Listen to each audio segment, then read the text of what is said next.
50% of your payout will be in dollars, another 50 in the new cryptocurrency. Yes. To be more invincible, my friend. இந்தியாவையே வாங்குற இந்தியாவையே விற்கிற ஒப்பந்தம் இங்க கையெழுத்தாகுது. இதை விட்டு போட்டு இந்திய அரசியல்னு எதையோ பேசிட்டு இருக்காங்க. என்னமோ போங்க. தொழிற்சாலையில் இயங்கினாதான் இங்க விவசாயமும் மக்களும் வாழ முடியும் அப்படின்னு நம்மள நம்ப வச்சுட்டாங்க. விவசாயம் பண்ணா மட்டும்தான் இங்க தொழிற்சாலையில் இயங்க முடியும். அதான் உண்மை. இந்த மண்ணில தான் எல்லா தொழிற்சாலைக்கும் தேவையான மூலப்பொருள் எல்லாம் விளையுது. அதை வாங்கி வியாபாரம் பண்ற அத்தனை பேரும் லாபம் பார்க்கறாங்க. அதை விவசாயம் பண்ற விவசாயி மட்டும் நஷ்டத்தை சந்திச்சு தூக்கு மாட்டிக்கிட்டு சாகுறான். லாபத்தை நம்ம ராபரின்னு சொல்றோம். இதை எப்படி மக்கள் கிட்ட எளிமையா விளக்குறது? இங்க எல்லாத்துக்குமே விலை இருக்கு. உற்பத்தி பண்ண பொருளுக்கு, உழைப்புக்கு, நம்மளோட திறமைக்கு. நான் வச்ச விலை லாபத்துக்கு இல்ல, கஷ்டப்பட்டு உழைச்ச ஒரு குடும்பத்தோட அசலுக்கு.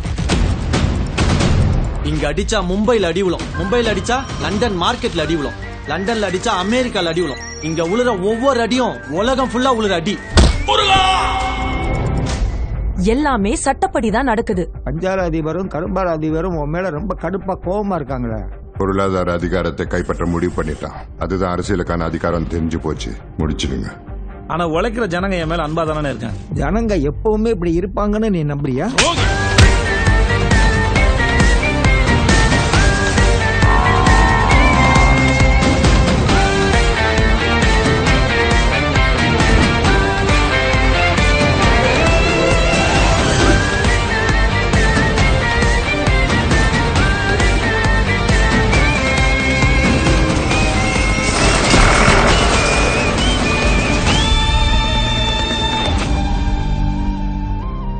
நீங்க மார்க்ஸ், ஏஞ்சல், ஸ்டாலின், மாசே துங்குனன் படிச்சுட்டு புரட்சின்னு கத்துறீங்க.